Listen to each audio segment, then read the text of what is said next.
Mkhanyakude TV, uXolani Mthethwa lokhulumayo.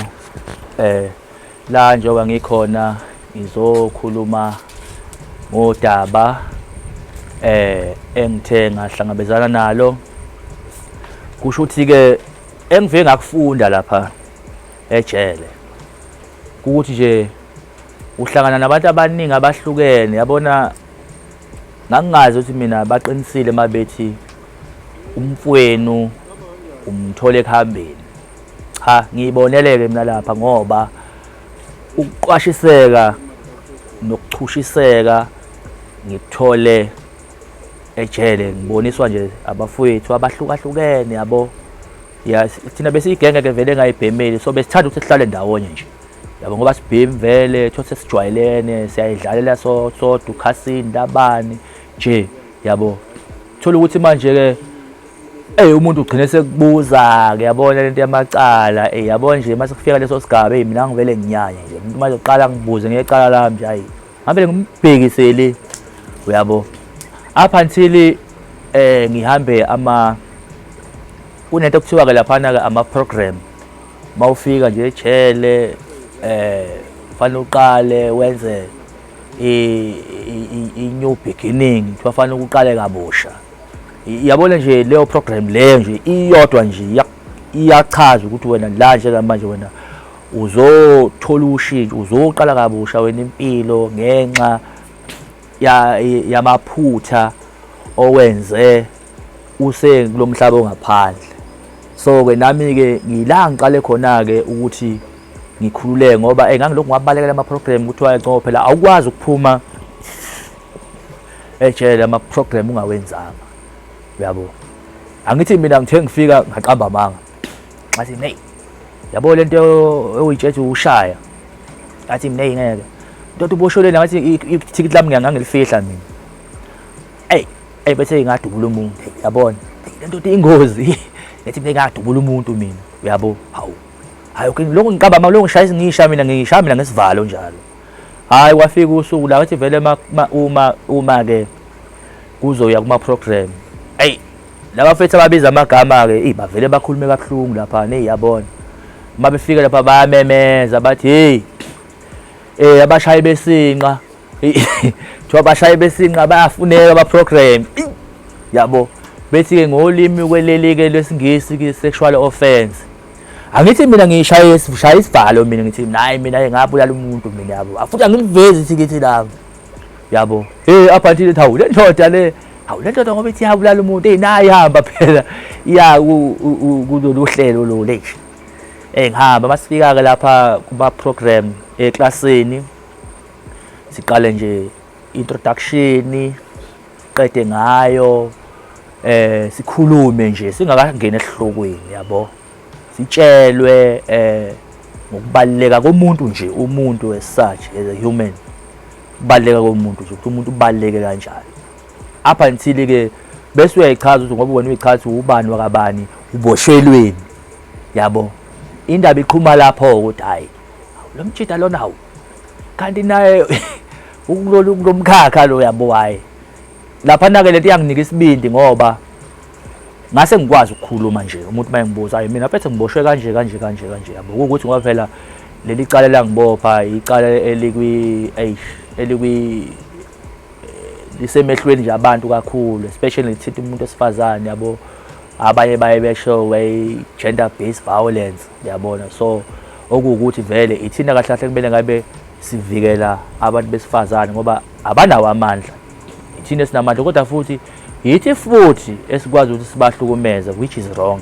So lokho ngikuthole sengikulela class ukuthi yazi kahle kahle kubalekile ukuthi umuntu wesifazane noma uhlala naye mayethi cha angithandi namhlanje, ungamforce ngenkani.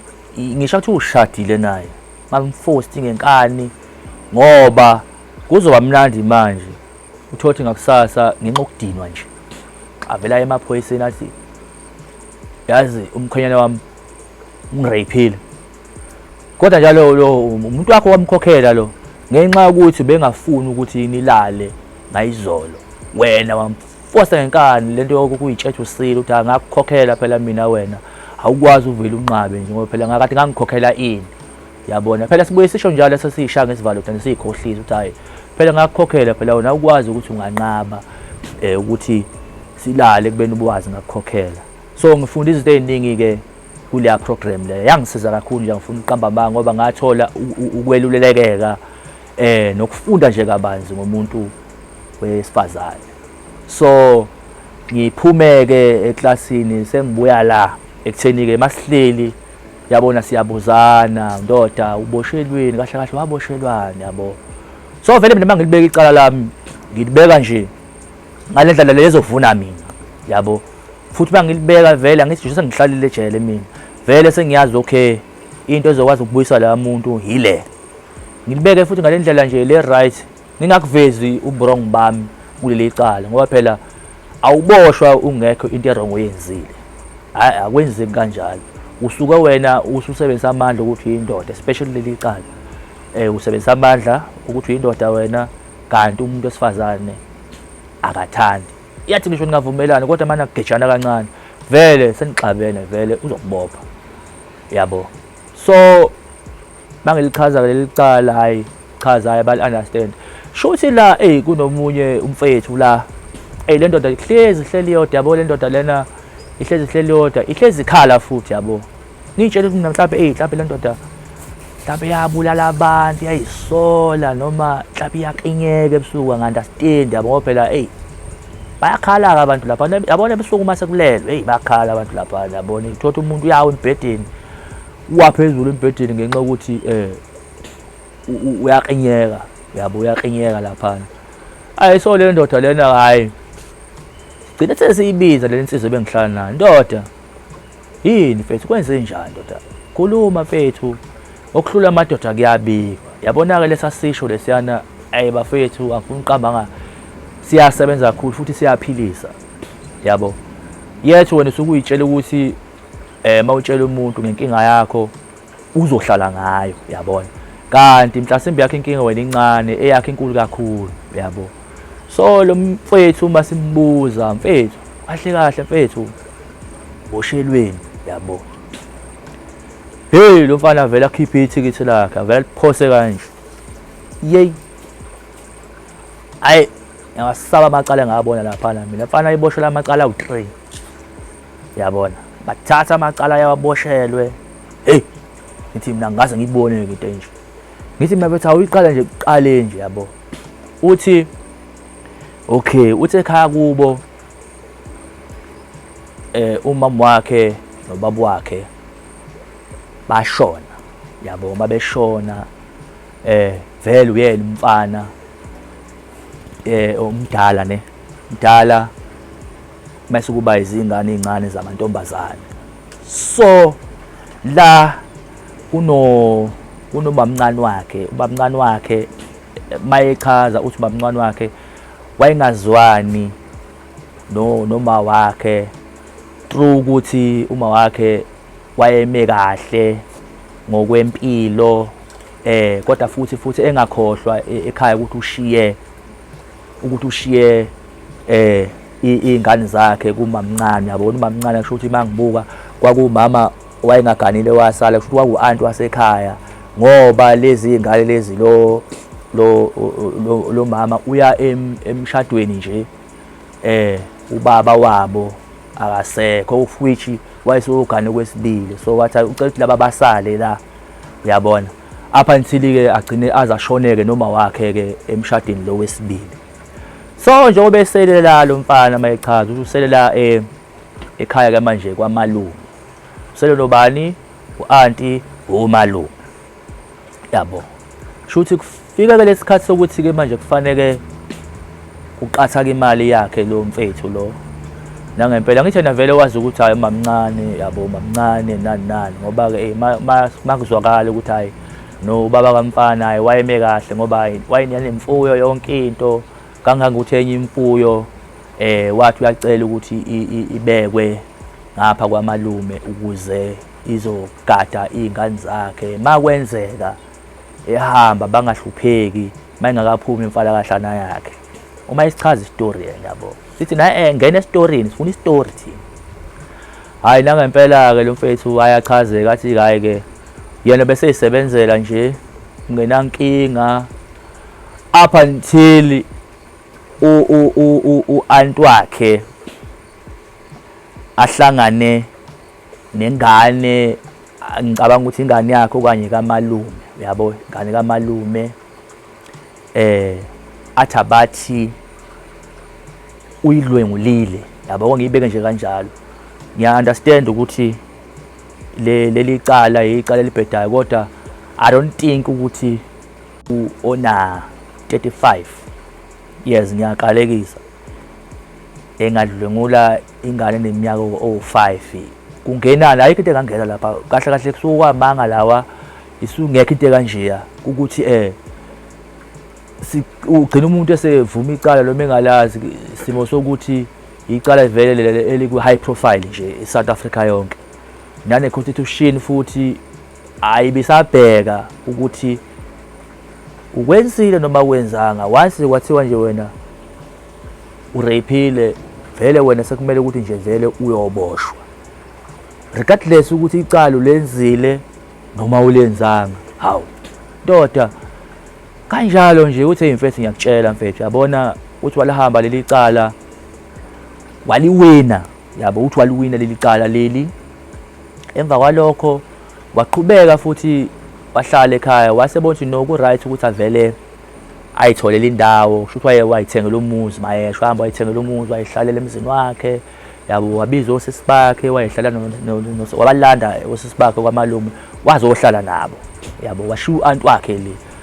Anti wasala wasafarisha, kodwa futhi uthi bengakhohlwa ukuthi fanele ahambise ukudla kuphi ekhaya. Angithi endlini yakhe vele uyakhiya, shuthi uma echaza ukuthi yena endlini yakhe wayishiye amatiki, unamatiki akhe awashiyayo lapha, impahla zakhe nje ukuthi uma kwenzeka kuthiwa kunomcimbi kwamalume, uma efika ngalokho efika nempahla vele usebenzisa impahla zakhe lapha, yabo. Okusho ukuthi la ekhaya umalume bahlangana u-aunt wakhe bahlangana nenyanga thizeni ukuthi no kufanele ke kutholakale umuntu olohlobo lomuntu ukuze kuzokwenzeka okuthizwe, yabo. Hawu nangempela kusho ukuthi umalume walapha abambe ingane yakamakhelwane, ake ngiyibeke nje kanjalo mfana mayichaza ukuthi abambe ingane yakamakhelwane. Kanti ngalelo langa bambe ingane yakamakhelwane, lo mfethu lo uzohamba ekhaya, hamba noba nezingane zakubo bethi bayobona u-aunt, yabo komalume, uthi bafike nje washiya igrosa. Hayi nangempela phela umakhelwane ngabe bingelelwa nomakhelwane, hayi nangempela bahamba. Kanti lo galakajana uzothola i-opportunity ukuthi hayi noyazini sisebenze ngaye lo, yabo. Lo wavula endlini yemfana wagqoka amateki akhe, wagqoka amateki omfana, yabo. Shuthi wabamba ingane kamakhelwane wayidlwengula, wahamba nayo wayibulala, wakhipha icubo, yabona icubo, khipha icubo ezithile, wayithatha lengane wahamba waya emzini kalomfana. Kusho ukuthi okanye bangena ngemuva kwendlu, yabo, ngasehlathini, ngoba lo mfana uma echaza ukuthi uhlala edrobheni but uhlala kulana osegcineni, into engemuva kwakhe yihlathi. Kusho ukuthi bangena bathatha isidumbu basifaka plastic, yabo, sesiqotshiwe sikhishwe lezo icubo ezithile, yabo, base besiphosa emva kwendlu eyi-backroom, yabo. Ngathi yabona emajardini ufike ube indlu enkulu bese kukhona indlu yalabo gogo labo ebangemuva, yabo. Kusho ukuthi bayiphosa emva kwaleyo ndlu leyo, yabo.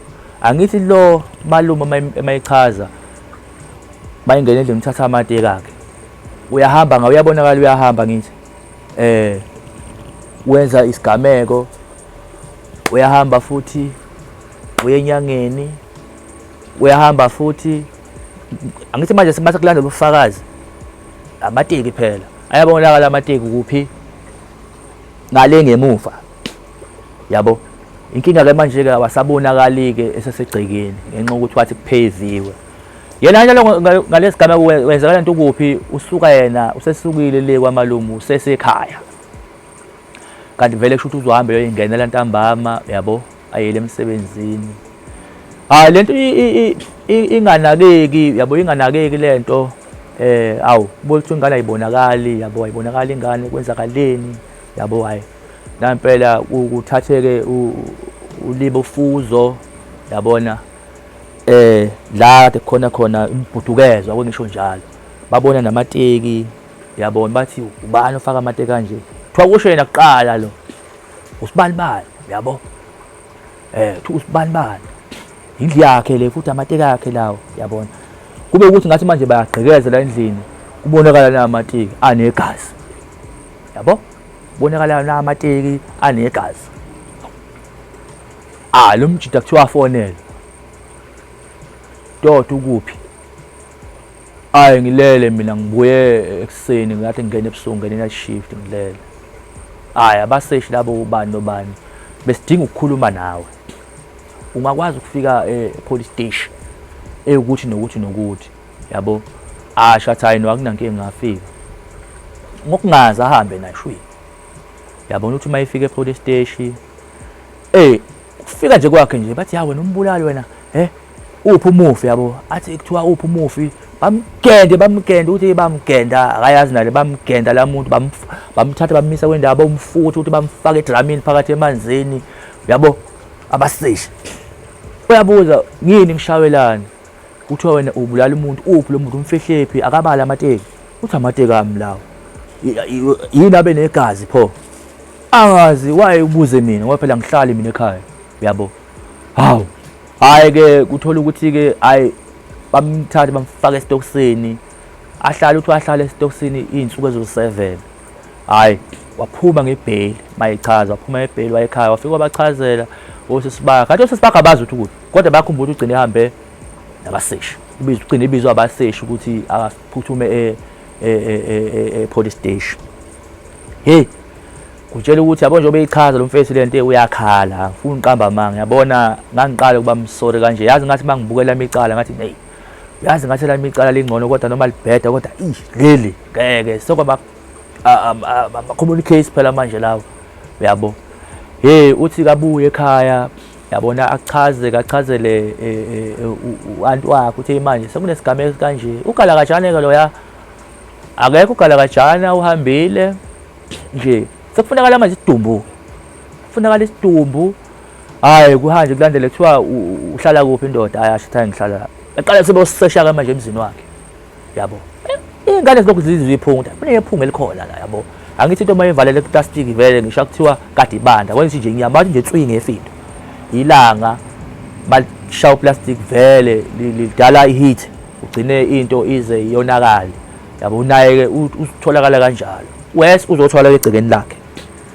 yabo kuthi uyabona ndoda into esasekushayana yini ndoda samba hawu umfana uthi wathi uzama ukuyichaza lento lutho ayichazeki lento lethu namanga wena uyayazi lento bamthatha bamvalela uthi wahlala iminyaka ewu3 esesitokisini nje yabo emsebenzini waze wathiwa indoda fanele uresign iminyaka ngeke semningi kakhulu no work no pay fanele indoda yabo ukuthi wahlala laphana yabo up until icala limgwebe ngithi namanje awukahle mawufika enkantolo uthini uthi enkantolo mina ngimngo ukuthi nje mina icala angilazi mina icala kodwa manje ngixama ukuthiwa ngenza icala mina yabo kuthiwa ngoba kuthiwa ivela khale futhi yabo kuthiwa namanga yabo nje ubukhalo uyalazi icala wena inkantolo vele isho njalo uma wakhala nje kuthiwa ngeke unamanga uyayikhalisa yabona ke lo uyalazi phela ke icala uthi nje wethu ngakugwetshwa nje kanjalo ingakho ke sometimes ngibona ngihlezi nginje yabo mase ehamba ekuthola uyezwa ngoma ekholana kuthiwa kahle njalo umuntu owenza lento ubani owenza lokho kanje naye lento iyamudla ngoba manje uma besho ngathi kuthiwa uyamfikela lengane ebusuku wena wangibulalelana wayebophise ibani shuthi ke sesiyamqwashisa ke lo mfethu lo nalo mfethu sangihlala nathi indoda yazi thini zama mfethu uqale uxhumana nama social worker khulume nawo mfethu achazele istory bese ufuna ummeli yathi ubusebenza wena vele ubusebenza imali yakhe khona kufanele uzame mfethu ukuthola ummeli ulikhulume mfethu udaba lakho kungenani because babemgwema u35 years cabanga 35 years first offense iqala ongalazi nangempela ke wakwenza lokho ke shuthi bakwenza lokho nje vele nathi sohamba sesoya sejeleni ngani ngoba sasihamba sasizophuma vele thina ejele yabo waqhubeka kwenza okuningi wayesitshela noma sesikwelinye ijele elincane sitshele ethi hayi njengamanje bafethu usekhambani kwenzakalani kodwa nje kwasijabulisa ukuthi wagcine iminyaka bekwazile ukumehlisela yabo bamehlisela futhi naye lo mfethu wayenze lento lesi sigange lesagcina sibanjini saboshwa nenyanga yaboshwa naye wagcina futhi esekwazile ukuphuma yabo ngoba uyena umuntu wayekwazi ukuthi azosibheka nje yabo nebonga ukuthi hey yazi wayengazi ukuthi ngempela kanti abafweni bathola ekhambeni ngoba wakwazi ugcina ethola usizo kuthina yathi thina kodwa sasigwetshele sithi nathi sizama ngendlela kodwa sahluleka but sagcina sikwazile ukuthi simsize yena so sengisho ukuthi kubalekile ukuthi ugonyole ukukhulume singakuboni ufela ngaphakathi ngoba abantu abaningi abafela ngaphakathi ubabona lapha sebehlanye okanye umuntu uzwa ukuthi umuntu uthatha igroup phezulu kulama group ke amabhadi la amade thothi umuntu uzovela ethatha igroup phezulu ayibulale ayifake eplastic ayigaye beyimvutho yabo ngesikhathi esezodla athi ifake eplastic ayithulule eplastic uyadla ngakhathela la group ke ino poison ngaphakathi khona poison omhlophe owupowder lo sukwenza ukuthi kukhanye igroup upoison kakhulu yabo uthola ukuthi uzodla leyanto